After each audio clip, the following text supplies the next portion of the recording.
how do we move forward? That is, I wake up thinking, is this a pipe dream? Is it a lost hope? Do you think Nigeria has a hope of being like America, of being like Iceland, of being like Singapore, of being like Saudi Arabia?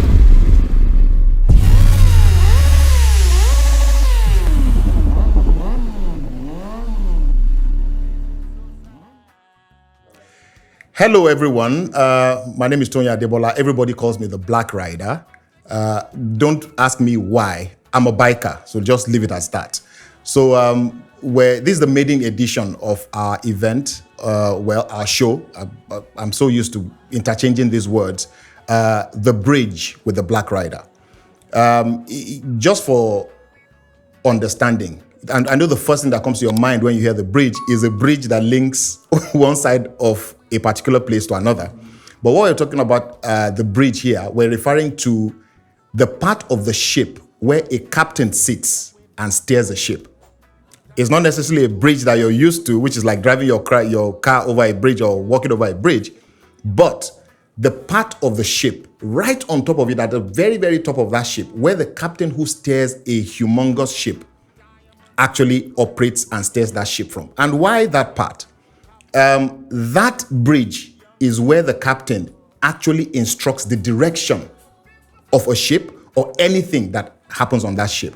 And so we're calling this show The Bridge because we're inviting young people especially to join us and join the world, join Africa, join Nigeria in steering their lives.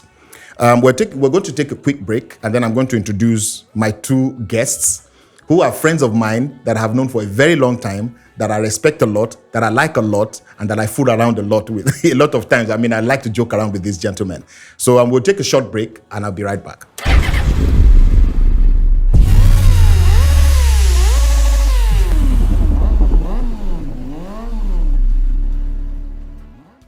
All right, so welcome back to The Bridge with the Black Rider. Like I said, I have two people here in the room with me. It's a very small room, but we like the room nonetheless. To my left is Dr. Charles, who we have christened this evening King Charles. And to my right is Mr. Frank Ihekwaba. Let me just read their profiles to you very briefly so you understand the caliber of people who I have in the room with me. Now, I'll say something very quickly. There's an African proverb that says that the first steps of a journey tells you how well that journey is going to be. And I think that proverb is very apt for me personally, because to have the caliber of human beings I have in this room with me, Dr. Charles, Dr. King Charles, or King Dr. Charles, any which one you prefer, and his Royal Highness, Mr. Frank Ihekwaba. Just the fact that I have the honor of having these two gentlemen in this room encourages me significantly that we're on a very beautiful journey. So I'll just read their bios very quickly, and then we'll get into the subject of the day. I'll tell us about the subject, and then we get into the conversation right after now.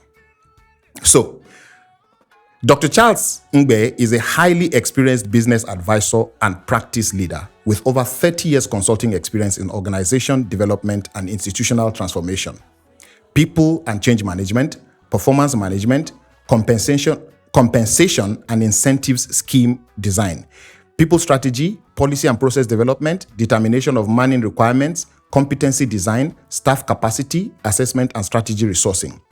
Charles has, over the years, directed, managed, and served on client service teams that delivered several assignments on business restructuring, transformation, strategic change, organization development, manpower planning, and development programs, staff capacity building and training programs for organizations across industrial sectors within and outside Nigeria. Charles has a PhD in organization studies and a Master of Science in Sociology of Work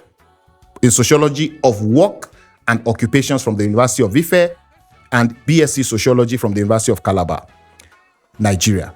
Charles is a founding partner, director of Castor Valley Services Nigeria, a division of Castor Valley UK, a versatile and very professional security company, as well as director with the company registered as contractor with the Defense Headquarters of Nigeria.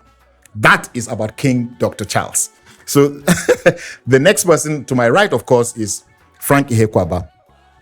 Frank holds a Master of Science in financial management and a Master of Science in 2 masters in information systems from the University of Minnesota and Southeastern University. He holds a diploma in strategy from MIT, Oga, MIT, Massachusetts Institute of Technology, and a graduate of Harvard Business School Advanced Management Program.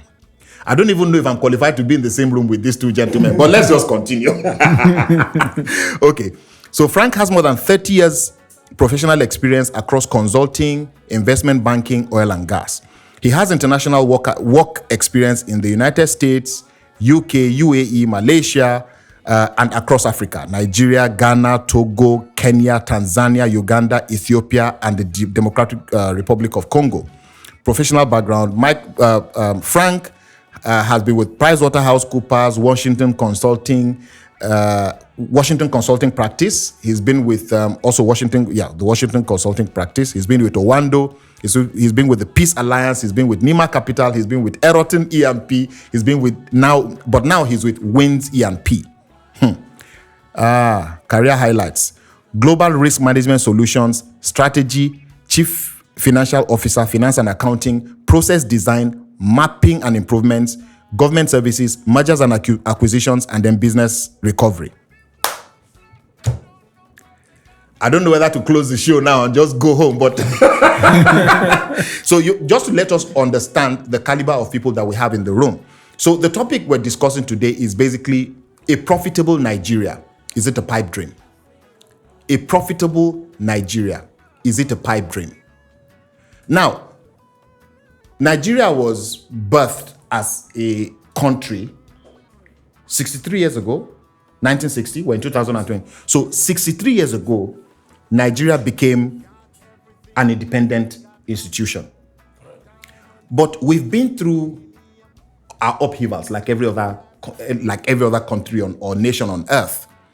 The big question today, Frank and Dr. Charles, is that we've just experienced another election from an 8-year experience, and now we're in the early hours of another journey. But if you look at where things have been, I mean, both of us, 3 of us, I think I'm not sure where Gen X is. I don't know if you guys are before the Gen X's. Gen X, I think, the ones that were born, I think, from 65 to now. From at least not no later than 65. So, but whatever the case is, Post-baby boomers. So to baby boomers and then the Gen X's. So there was a time that you and I were alive on in this country where our naira was stronger than the dollar. But we are in an economy today where we're exchanging at over 1,000 naira to a dollar. Now, it's not a question of blaming whether somebody did something right or wrong. But we have seen a consistent degradation of our currency. Consistently. We've seen inflation and hyperinflation follow administration after administration. There are some interesting figures that I'm going to read to us, but the last time that we had the highest foreign reserve in this country was, I think, in 2008. Yes, 2008, when we had as high as $53 billion, when naira was much stronger. I mean, look at the value of the naira in 2008 to where we are today. But today, when we're at 1,100 plus in the parallel market to a dollar, we are talking about a foreign reserve of about $33 billion. So if you really look at where things have been going, what is your thought about the possibility of Nigeria becoming a profitable entity, or becoming something that you can say, is going somewhere, is going to have a return on investment that makes sense as an entity? I'll start with you, Frank. Well, let me use finance to answer the question first. The exchange rate does not really determine the lifestyle of the people. You can actually deliberately lower the value of your currency as a strategy to achieve something. That's what the Chinese did. That only happens or usually would happen when you are an exporter and you want your exports to be cheaper than the other party's export, thereby putting you in a more favorable position. So if someone wants to buy two different types of goods, let's assume socks, for instance, these are the basic things that people need. You will buy the cheaper one, comparative quality, to the more expensive one. So if you lower the value of your currency to that extent, it means that the person with a higher currency value will go after the one that is lower priced. So you look at your export value, you look at the buyers, and you try to manage your currency in such a way that it is lower compared to that of the buyer. Now, when you are actually a net importer, it then becomes a disaster. The balance of trade that we have in Nigeria has been a negative for a very long time. So when you lose the value of your currency, that becomes double jeopardy. So that is why Nigerians are suffering when it comes to the issue of the lowered value of the currency, not the lowering of the value of currency itself. So the people that are advising, so people talk about fact is the World Bank and IMF advising our leaders to lower the value of the currency. Really, you talked about Obasanjo earlier. So if we go back to Abacha, for instance, if I recall, the exchange rate then was about 21 naira to a dollar. Then, so from Abacha's period up until Abdul Salam, it was about 20-25. Then Obasanjo took over, 1999, it was about 35. About that rate, 35 to a dollar when Obasanjo took over. And of course, he was also advised to lower the value of the naira because it was too strong, because it's seen as being too strong. When your money is said to be too strong, that's just what I was speaking about earlier, it will relate to the fact that you have export value that you want to increase. But in this case, I did not understand the idea behind anyone advising Nigeria to lower the value of the currency, because we are a net importer. So by the time he left, the economy had gone through some topsy-turvy and things like that.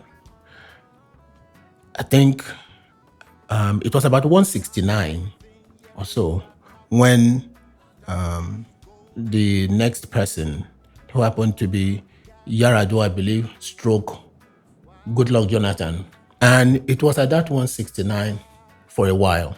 Buhari came in, it went from 169 to, I believe, about 359 naira per dollar. That was Buhari's first administration.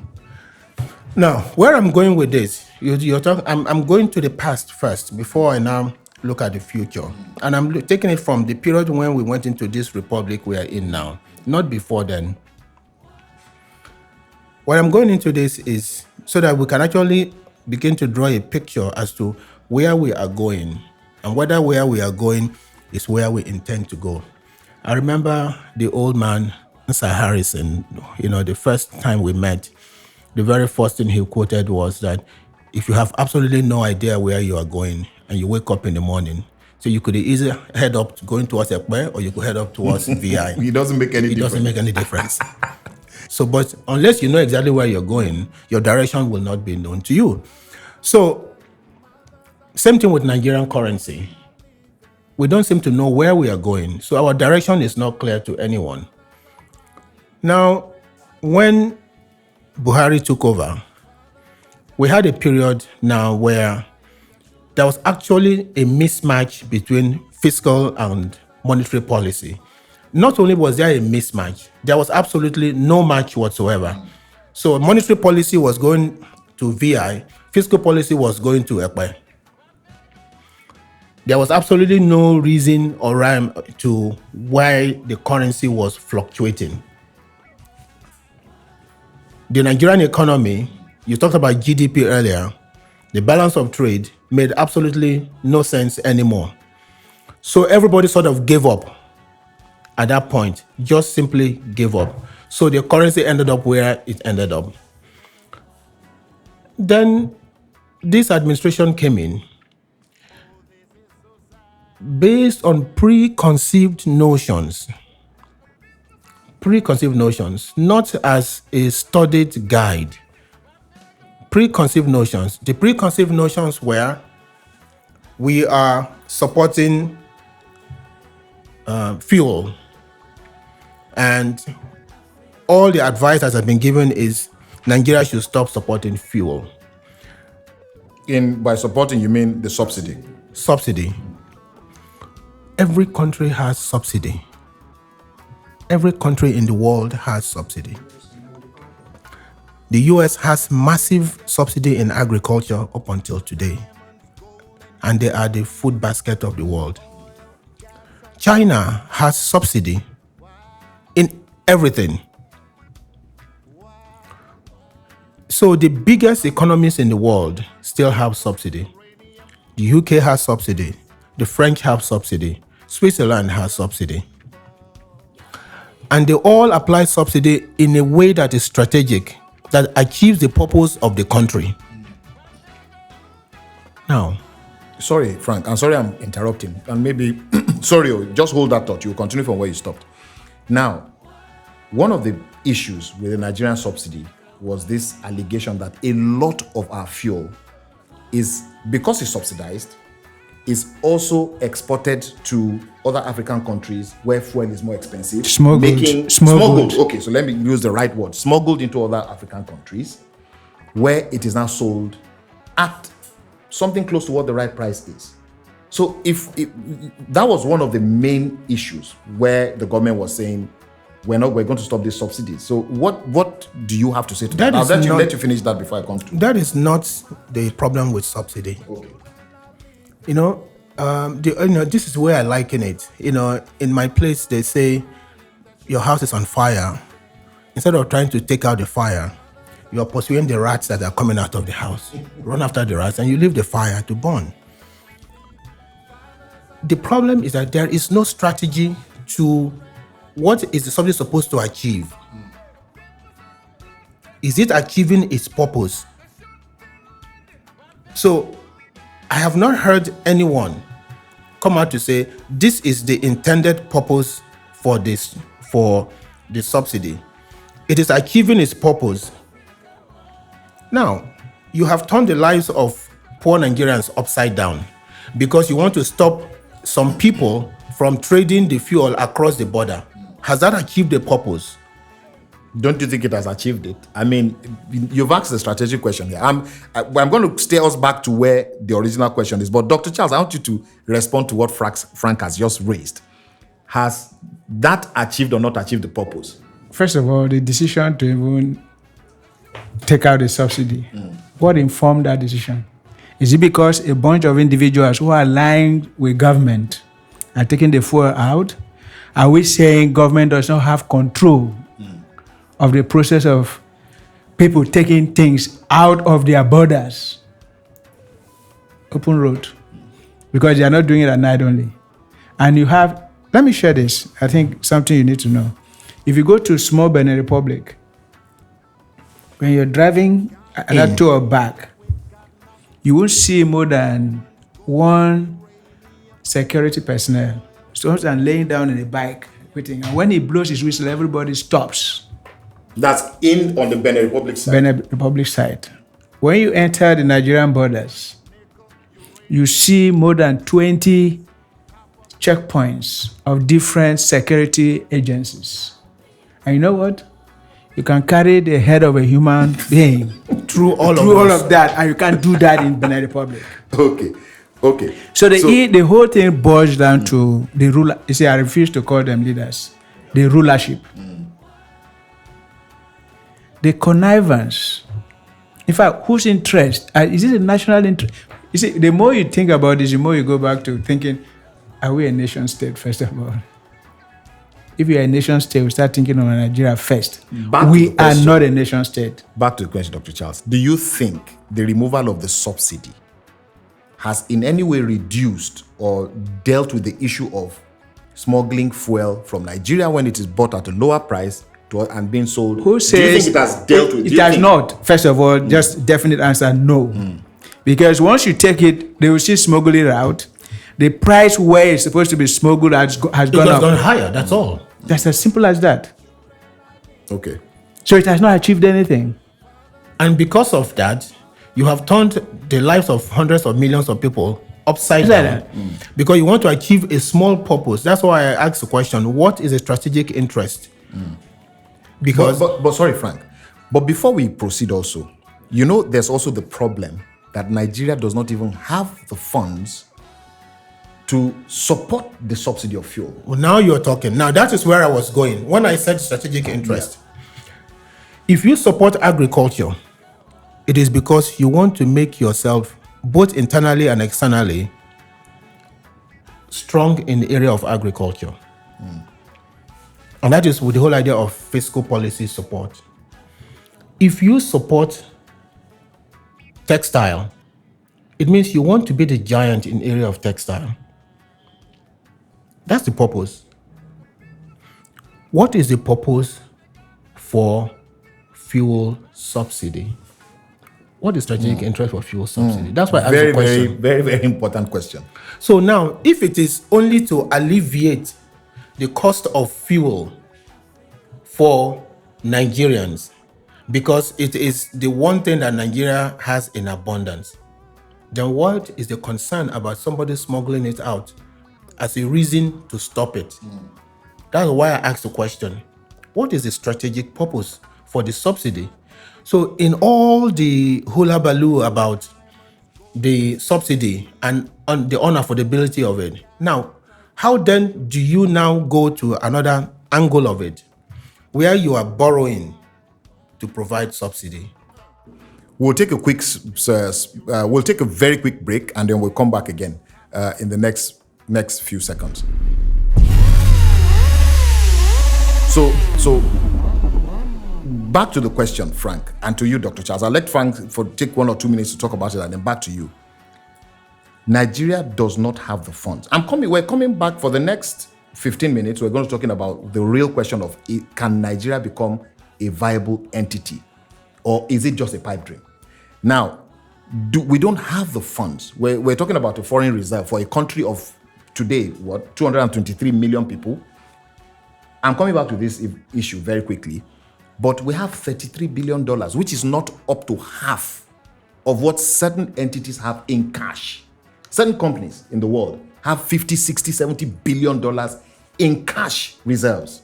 Nigeria, as an entity of a country with a country of about 223 million people, has just $33 billion as foreign reserve. In today's world, how don't you think that is a cause for alarm? Isn't that a strong enough reason to even end the subsidy thing? I'm actually a contrarian when it comes to that, because your savings, which is what this is, the 33 billion, is just a manifestation of your discipline or lack of discipline. It does not have any effect on what you actually do on a day-to-day basis. So the oil revenue, the revenue from everything else that comes into the country every year, is what you use to run the country. Your savings is basically what you use as your collateral. And to jump in, this amount we're even talking about, 33.3 billion in 2023, hasn't changed. It's even less than what we had in 2010. 2010, we had 34.5 billion as foreign reserves. 13 years later, we're actually lower than what we had 13 years ago. I don't know why we are harping on foreign reserves. Yes. What are the revenue sources in Nigeria? Let's even isolate tax. We probably should make more money from taxation down from oil and Why would you tax a people? I'm Dr. we Charles. probably should make more revenue. Yeah, I hear and they are you. still taxing. It's only in Nigeria you have multiple taxes. And And yet nobody's And still- accounting for the outcome of those taxes. It is a lack of accounting. Simple. The 33 billion is instructive in the sense that, as I said, it actually shows the inefficiency of the Nigerian system. Because a small country, such as Iceland, that is the size of maybe half of Lagos, will probably have more than that. Yes. Okay. So it's just a manifestation of the inefficiency of Nigeria. Now, having manifested that, it now also shows the limitation for a Nigerian to be able to use this to back up a transaction. So it limits Nigeria. Correct? Now, that inefficiency that we have manifested now dovetails into the individual limitation. So you and I, in all that we do, in order for us to be able to back it up, let's say a Jim Ovia wants to go and do a $50 billion deal, and he is asked for a sovereign guarantee. Well, Nigeria is only worth 33 billion, right? As a country. Okay, right. So basically, I'm just saying that, these are the things that we have to. And he can't do a transaction bigger than his country's foreign reserve, right? I'm not a finance person. You guys know better Well, you than can me, get another passport, maybe add another passport. So, but no, Frank, are you saying I'm learning from what you're saying. Yeah. Are you saying that a company in Nigeria cannot do a transaction bigger than the foreign reserve of that? Of course, you can't. I'm not Who a will back finance it? person. Who will back it up? If it is to be backed up, well, you have a combination of banks in Nigeria, and then you have a combination of external banks if they trust you.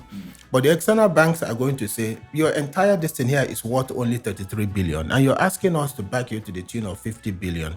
How in the world are we going to be able to? So now you have the manifestation of risk that is either possible or it's not possible. So it limits our entire lifestyle. So that the fact that our foreign reserve is X means that the kind of transactions we're talking about. So how does that relate to the gross domestic GDP of the country? Because the GDP of Nigeria today is, let's say last year was at $477 billion, right? So how does this relate with our foreign reserve vis-a-vis the cap to what we can dream as a country and as individual entities? Very good. $477 billion is the sum of all of the activities that took place in Nigeria in that 2022. year. Yes. The woman selling pepper, the man that is pushing them at the truck, all of the collective effort of Nigerians is what you are talking about, 477 billion. From all of that effort, government has a major share of that. The oil revenue, the revenue from the sale of precious metals, the revenue from that comes in from the ports and all that, right? With all of that, the government is supposed to say, we are going to get X trillion or X billions this year. We will spend X billions, and then we will put X billions into our reserve. But we have a bloated government that spends all of it and even borrows To fund the balance. So you not have anything to put into your reserve. This is some. I'm learning from what is happening here now. We have about maybe 12 minutes to go on this show, but I want us to do this very, very quickly. We'll talk about this and then we'll go into, okay, what's the way forward? Now, there's an interesting fact that I came across today, which is that Nigeria has 80 official borders, but over 1,400 illegal crossings in and out. How then do we trust our census and our population? When we say we're 223 million, how do we trust that number? Number one. Number two, how does this affect the entity called Nigeria, when it comes to being productive, being profitable? Dr. Charles, First of all, you've identified 1,100. 400. Those are fiscal land borders, not so. Yeah. What of the ones that people fly from the sky? Have you counted those? Which ones are flying from the sky? People have private jets. And No, I'm saying they have other routes of going out. I'm just saying. The ones that are that have been identified, even those that are official. You say those are physical ones. Yes. Yeah. Okay. The ones that are manned. I told you just now, you can carry a human head and pass through different checkpoints. And it's not a joke. Let alone all of this in small villages everywhere, where they see that support. First of all, I think that's the mindset that we need to think about Nigerians. We don't think Nigeria first, we think of ourselves as individuals. And so you carry something to go through that route. The first thing the security person, what do you have for us? I want to give them. That's it. But don't you think? I think this is another topic for another day. Honestly, this I think I'm going to invite you back to discuss this when it comes to like the integrity of our systems. But for the last few minutes that we have, how do we move forward? That is, I wake up thinking, is this a pipe dream? Is it a lost hope? Do you think Nigeria has a hope of being like America, of being like Iceland, of being like Singapore, of being like Saudi Arabia? How we start with our leadership, which we unfortunately is don't it a pipe have. dream? Just answer yes Whether it's or a no pipe dream, first. Is it the way possible we are or- going currently is a pipe dream. Okay. I'm not being pessimistic, but the way we are going, there's no point wasting your time because nobody listens to you. Nobody wants to listen to you. You come with a structural idea that can save this country. You become the problem. So if we continue this way, it's a pipe dream. Totally. But so how do we change it from being a pipe dream? How do we achieve? I think I said something to you. I don't know what to Frank to this morning. You remember the case of the lecturer who came and asked the student, "You get out. Don't come to my class again." That's the first time the lecturer was seeing the student. And every other person kept quiet. Yeah, I think I remember that story. When he told them, this is a law class. What I've just done, asked them questions around what is law all about. I think one person said it's justice. So he said, what I just did to that lady, was that justice?